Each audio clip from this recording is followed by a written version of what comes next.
Hey guys, what's up? It's Adam Rocks 345 here, and in today's video, I'm going to be talking about the gaming trends that you probably don't understand. Number 1. Special editions. The one thing I've never quite understood is special edition games.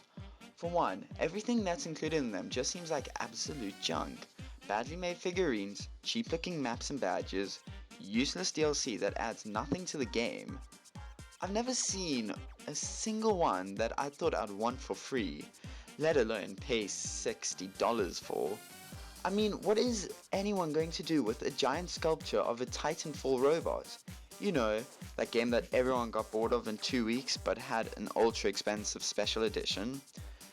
The other aspect is, why are you buying a special edition to a game you've never played? This is only the thing when it comes to pre-orders. I don't understand it. Special editions for movies I can understand. You've already seen it and you know whether you like it or not. But for games, you have to order them in advance before you've even played them.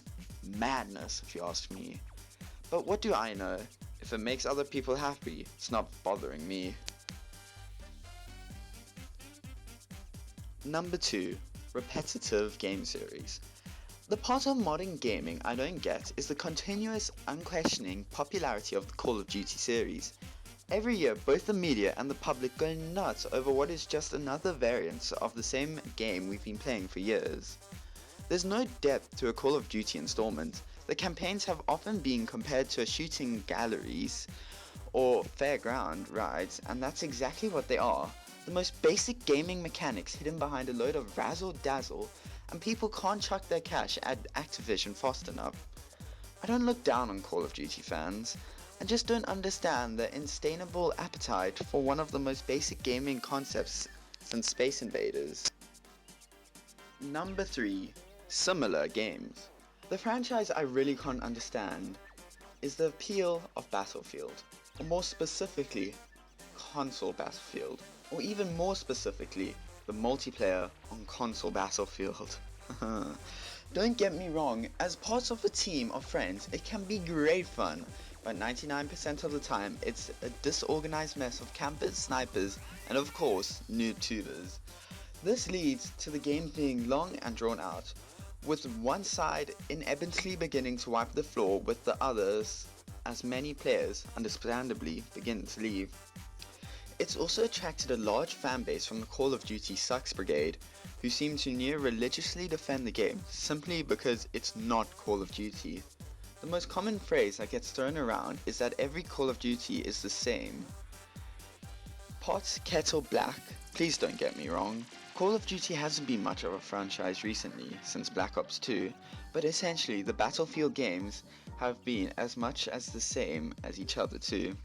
To me, the fans of Battlefield have become like my opinions of some religious followers.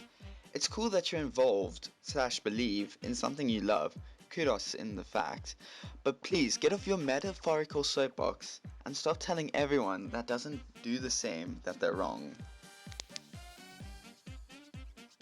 Number 4. Why people have no patience. I've never really understood why people pre-order a game they aren't going to sell out anymore, and why not shop around for the best prices on launch day. But that's not my gripe. My gripe is this relatively new practice of pre-downloading. Now this really baffles me. From what I can gather, people do this so they can play the game at 12:01 AM on release day. Okay, but if you've waited months, maybe even years, for a game, is a few more hours really that much of a bind? Then there's the fact you've tied into paying a ridiculous digital price on the PlayStation and Xbox Live stores for a few new games. And what if you don't like the game / games? After all, it turns out to be a complete turkey. You can't trade it in or sell it. It just seems another invention of the games industry that's sold a great new way to buy your games, but only benefits them with a guaranteed sale before a game is even released, and does nothing for the buyer as far as I can see. Season passes, aren't they a bitch? So, I'm sure I won't be the only one to say it, but I thought I'd get mine early. Season passes.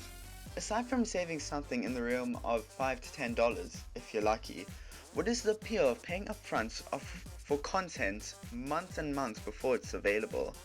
Not to mention, before anyone knows anything about its quality or value, I suppose I can see the benefits if your main objective is to send out a nice loud message to publishers.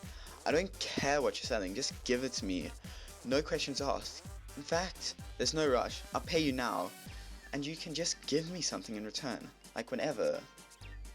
Even the name is ridiculous. So games have seasons now? Do they? We get given passes to access content now, do we? What happened to just paying full prices for games? Oh yeah, nothing at all. We still do that, even though it's evidently successful new business model. Sounds like it could make publishers enough money to do away with changing consumers in the traditional way at all. Funny how that hasn't happened. It's not for me to judge people or say whether they should and shouldn't spend their hard-earned cash on, so I suppose it's hell to with it. If you constantly buy season passes, you're an idiot. If you could all just stop doing it now, that'd be great. You knew this one was coming. Free-to-play mobile games. And my main target, the Candy Crush type of games. Why are these sorts of games so popular?